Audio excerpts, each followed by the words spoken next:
a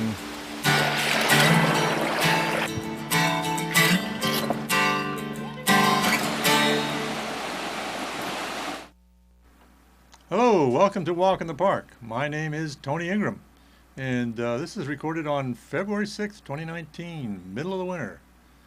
If you want to see all of my shows, you can also see them online, and you can see the schedule of cable casts.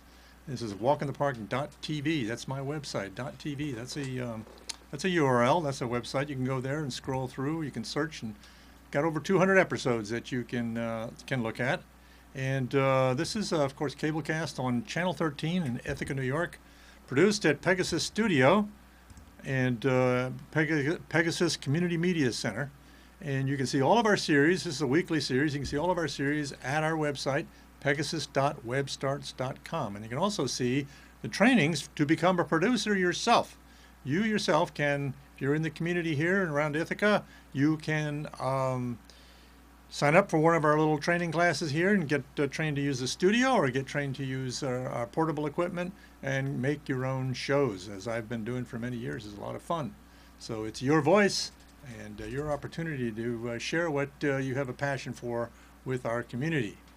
So I have a passion for parks, and so I'm going to continue to talk about parks and Walk in the Park.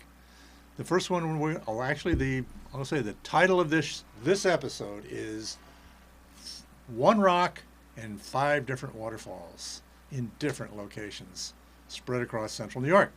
And we're going to start off at a very familiar place for folks that live around Cayuga Lake and Ithaca, Teganic Falls State Park, in this aerial photograph taken by my friend Bill Hecht, looking from the east over Cayuga Lake west towards Teganic Point, looking up the gorge, going way up the gorge, almost a mile up the gorge to 215-foot high Teganic Falls in this other aerial photograph by Bill Hecht. And most of us are familiar with this. If you haven't been, then you should hurry on up there. And it's one of the few gorges around here you can get to in the wintertime, although these aren't winter shots. But the Teganic Gorge is kind of interesting compared to the other gorges around here, because it's pretty much a flat bottom gorge all the way from the falls in the back all the way out to the lake. And it's the bottom of the gorge is a particularly resistant layer of rock. Once you get a little bit away from the waterfalls itself, it's flowing over this rock, which isn't that much far above the lake itself. So you're really almost down to lake level in the gorge. But this rock has a name. It's a kind of rock called limestone. Here it is farther down the gorge. This is in an area they call the Big Bend. It's about halfway down. And the stream flows over this rock. And actually the rock tilts around here. It tilts a little bit to the right, or the north in this case.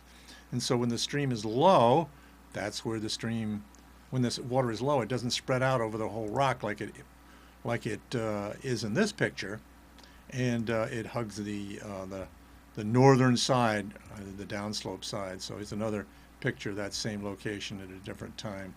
And it keeps going on down the gorge. This is the limestone, and there's another sort of section of it, a layer of it there that's been eroded out a bit on the right.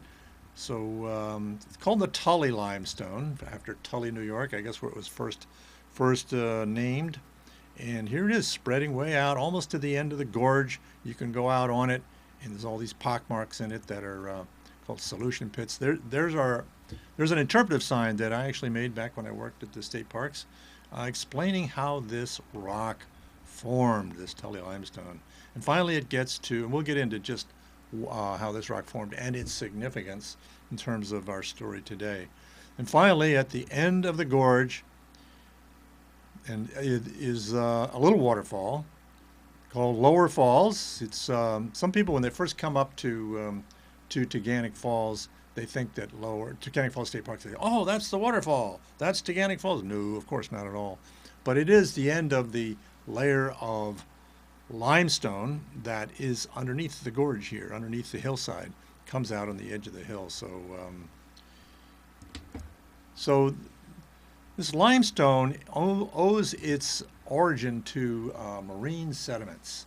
Now, all of our rocks around here, except for those that have been deposited by the glaciers during the Ice Age, are what we call sedimentary rocks. made of material that settled in the bottom of an ancient sea that covered most of New York State and much of the eastern United States hundreds of millions of years ago. And in this case, right around here, the rocks here are about 380 million years old. So around 400 million years ago is, hey, what's 20 million years? But anyway, yeah, 400 million years ago is about the age of the rocks that we have, starting up around Syracuse and going south towards the Pennsylvania border. So here's a picture of drawn by an artist named Francis Fawcett, and showing a section of New York State that includes us as Binghamton and Syracuse, Watkins Glen. We don't have Ithaca on this one. This drawing was made for an exhibit at Watkins Glen State Park.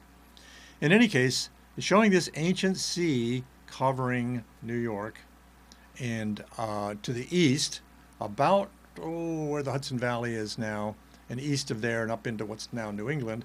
Long ago, there was an ancient mountain range, about 400 million years ago.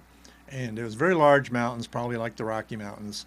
And to the west of those mountains, where we are, was a sea, a shallow, relatively shallow sea. It was an intracontinental sea. It wasn't like the ocean. It was a flooded area of the continent that actually flooded because of the rise of those mountains. And that's a whole story in and of itself that I won't get into. But notice that there are layers shown in this cutaway here of sediment. Those are all sediments that were eroded from those mountains over many millions of years. And the eroded rock from the mountains became silt and clay and sand and boulders and cobbles and gravel and all sorts of things like that. And they became the the rocks of, well, and this is another picture by Francis Fawcett, showing the Catskill Mountains to the east, and then where we are in the Allegheny Plateau, it's called, which is part of the larger province of Appalachian Plateaus. And all of these areas, the Catskill Mountains and the Allegheny Plateau, are all made of sediments eroded from ancient mountains that are actually no longer there. So, so that was the origin of most of our sedimentary rocks. Get back to my normal view here. But I'm going to go back to the limestone again. Now, most of our rocks around here are not limestone. They are things like shale and sandstone. And those are relatively weaker than this rock, the limestone. The limestone was formed from sediments that were mainly deposited by algae and marine invertebrates. When the sea was relatively calm, there wasn't a lot of material coming into it, and it was relatively shallow. So there was a lot of biological life going on, and it built up this lime layer that eventually turned to stone, along with all the other sediments that accumulated, and under their weight and under the lime itself acted as sort of a cement, and it lithified, as they say. They turned all these sediments into stone, sedimentary rock. So, but then something else happened. A lot of other things happened, and I can't get into really all the details. This is like, you can get a PhD in this stuff, and people do. But we do know, of course, that there has been some big changes in the area since those days. In the last million years or so, we've had an ice age, and this is another one of Francis Fawcett's drawings, depicting a great continental glacier coming down from Canada that dug out an ancient river valley and dug out ancient river valleys where all the Finger Lakes are, that happened to run in north and south, and excavated them. And when the ice melted away, it left lakes behind, like in this drawing, also by Francis Fawcett, showing where Ithaca is today, sort of in the center there, and the valley, this long groove that extends actually up to the top of the picture, which is the south, and Cayuga Lake lies in that valley. So the sides of the valley were sheared off and by the glacier, and left streams that formed afterwards, pouring along from the uplands and then pouring into the valleys, creating waterfalls on the steep valley sides the glaciers had made, and eroded back into the hillsides, creating gorges. So that's sort of a quick explanation of how a gorge is formed. Now, there's a gentleman named Art Bloom, the late Art Bloom. He was a geomorphologist at Cornell University, and his last contribution to our understanding of this area was the writing of this book, which was published last summer posthumously by friends and colleagues and actually published by the Paleontological Research Institution, and now is the most modern explanation of the origin of our landscape here. There was another book published in 1961 by O.D. von Engelm, which was the only, well, not the only book, but the definitive book about the geology of the region then. So anyway, you might want to take a look at that in the stores. You can get it at the Museum of the Earth. You can get it at Cornell. I'm sure you can get it at other places as well. So, but I'm going to go to one of the pictures that's in that book, and we're going to take a look at this limestone layer again. Now, this picture was by Rick Almendinger, who I believe is also a Cornell geologist, and it says, a bleak view looking across Cayuga Lake showing the outcrops of the Tully limestone, which is the blue band with key locations labeled. And I won't talk about the red area. Those are more details than we're going to talk about today. But anyway, you see that blue band of rock? That's a layer of rock. All of these rocks are in layers that are almost level. Actually, they actually slope a little bit into the earth to the south. So the farther south you go, the lower the rock layers appear in the rock column. And to the north, eventually they come out on the surface. So you see this blue limestone layer coming out up in the uplands, up the upper left, and also along the lake where the glacier has dug out and revealed the limestone. So there are some places where this limestone is exposed along the sides of the Finger Lakes and other glaciated valleys of the region. So we're going to go take a look at some of those. Yeah, I keep getting back. Got to get back to my normal view. Now, I worked on a boat called the Handle Ithaca Boat Tours for about 10 years, and one of the things we would do is go up the lake. Sometimes we'd go up to Myers Point on our 2-hour trips, and you could see the Tully limestone along the cliffs on the eastern shore, for instance, especially if there'd been a lot of water pouring. This is some waterfall coming down the cliff from actually the top of that cliff in the shrubbery. There is the Tully limestone. Here's a better view of the limestone coming up above the lake surface. To the south down around Ithaca, it's below the level of the lake because it does slope, and it's also folded up in the area around the Myers Point. In any case, little waterfalls form. These are what you call intermittent waterfalls. They're not flowing all the time, but it was at particularly wet times. You could see a dozen waterfalls or so along the lake along that boat trip. Here's another one. The top of that short cliff is the Tully limestone, and it's a very extensive. Actually, this is a very extensive layer of rock. The excuse me, the Tully limestone.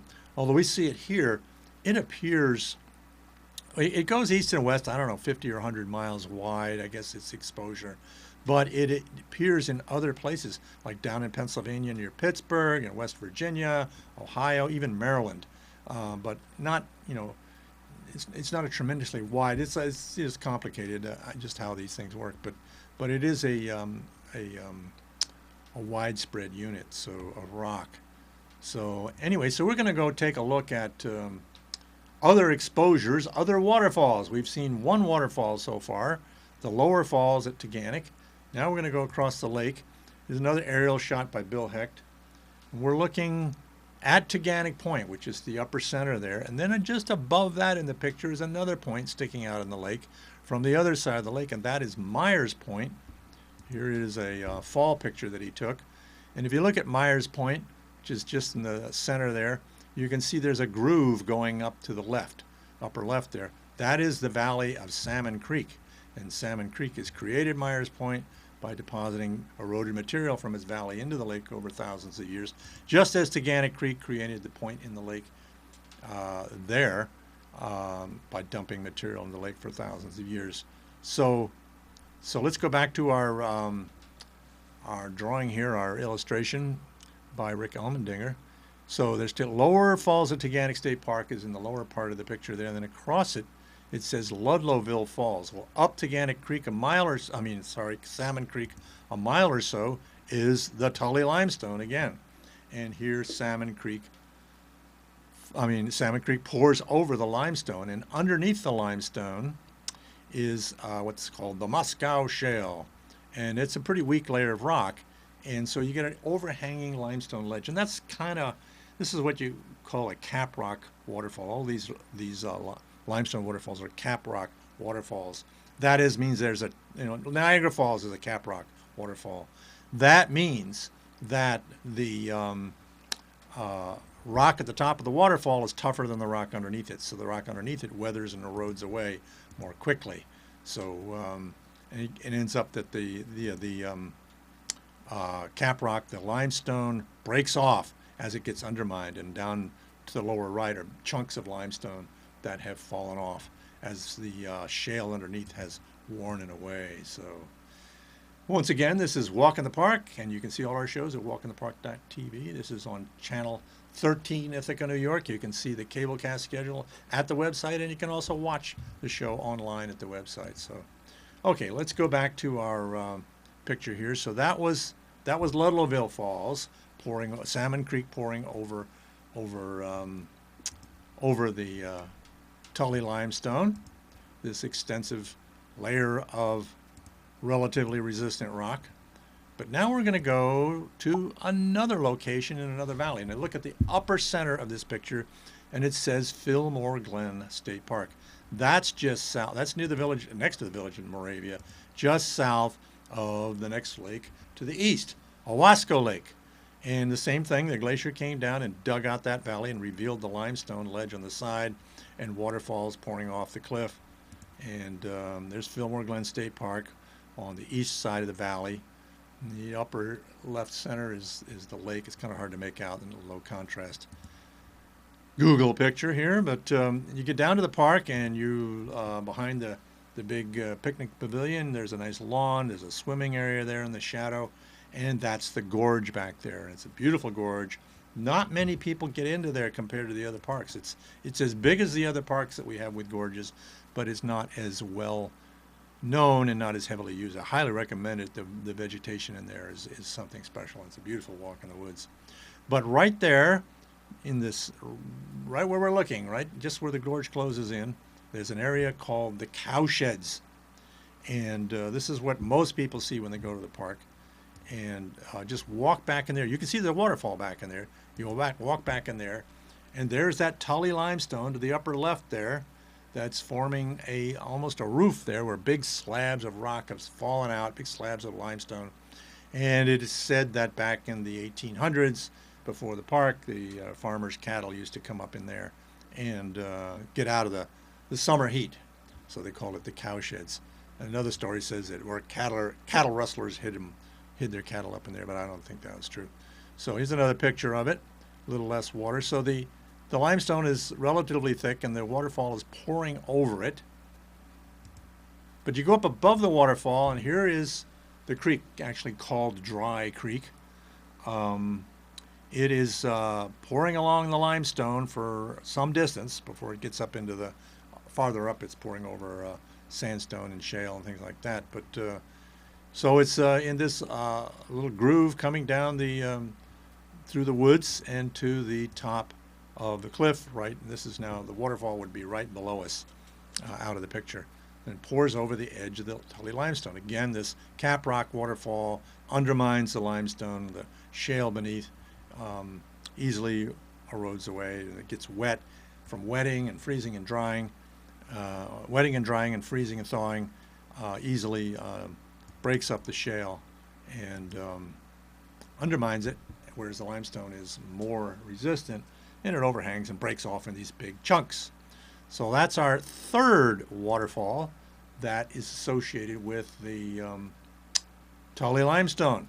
So now we're going to go to some places that are not state parks, but they are state-owned. Well, partially, yeah. We're going to go to, now look at this picture here, the Finger Lakes, and you can see there is a marker there, a orange pinkish marker. It says Carpenter Falls. I don't know if you can read that. And that's along the west shore of Skaneateles Lake, which is a beautiful lake and a beautiful valley, and it's very steep sides at its southern end. And so we're looking from the south north to Skaneateles Lake, and up along the western shore around the bend there is where this waterfall will be. Let's get another view here. This is a Google Earth, obviously, picture.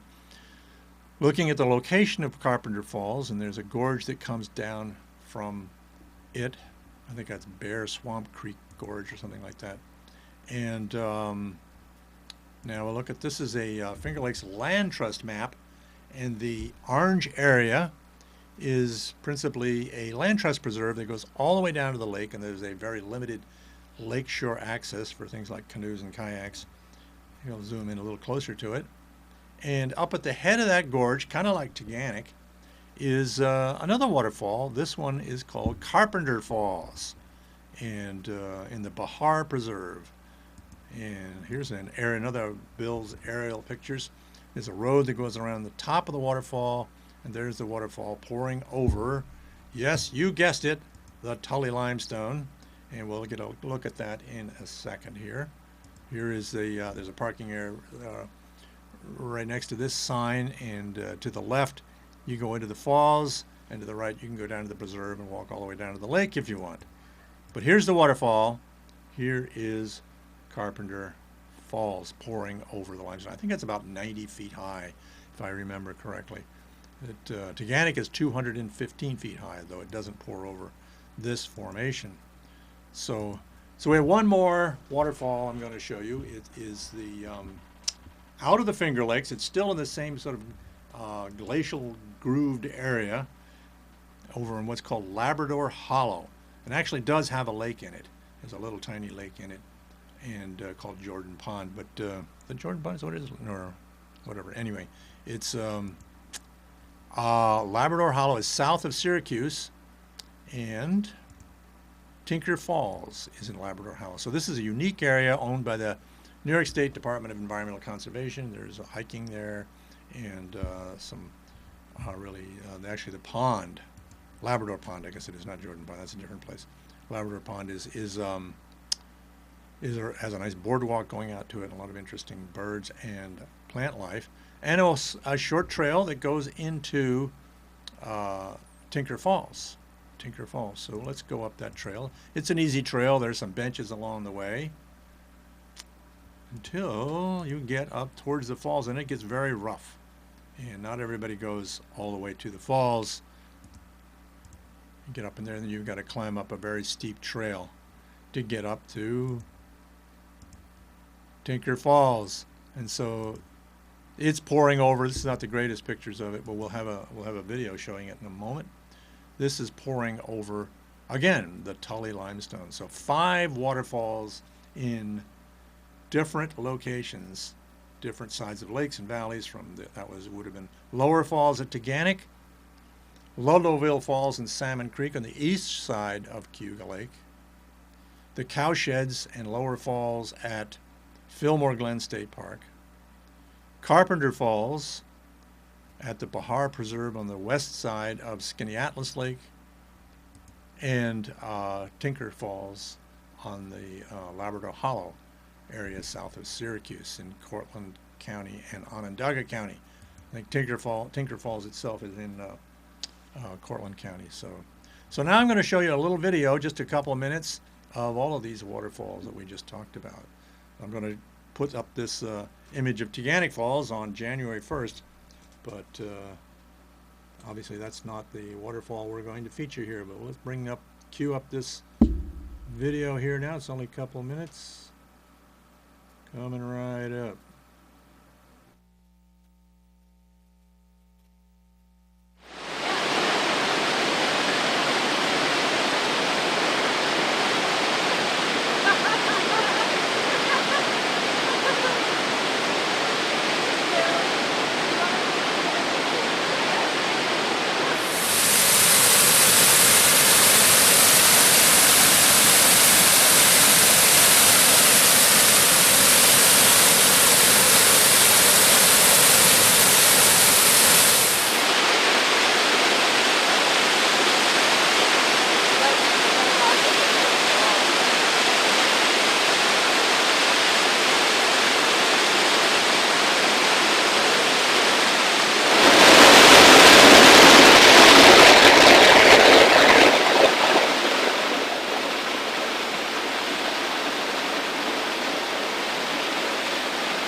I think you probably noticed in the last image there, people walking behind the waterfall. So they're walking underneath the Tully limestone. It'd be really cool to get up there in the wintertime and get a picture from behind the waterfall, probably frozen in the winter. Although getting up there would be pretty tricky. You might have noticed the people going up those steps. They're stone steps, but they're kind of crude stone steps and extremely steep. But once you get up there, you can walk behind the waterfall and hang out up there. So that's pretty cool. So okay, so well, that's about all we have time for today. I hope you enjoyed. I'm going to just end up with a picture of another waterfall here in a second. Bring that right up here. This is a little one. This is not a Tully limestone waterfall. This is this was on the winter solstice, December 21st, 22nd, and it's the waterfall in Upper Robert H. Stream State Park behind the old mill, and the water behind that waterfall used to power the mill. Well, I want to thank you all for joining me here, and when the weather is nice, I encourage you to turn off these screens and go outside and go for a walk in the park. So I'm going to bring up our final goodbye video here, saying who I am and so forth again, and see you again soon.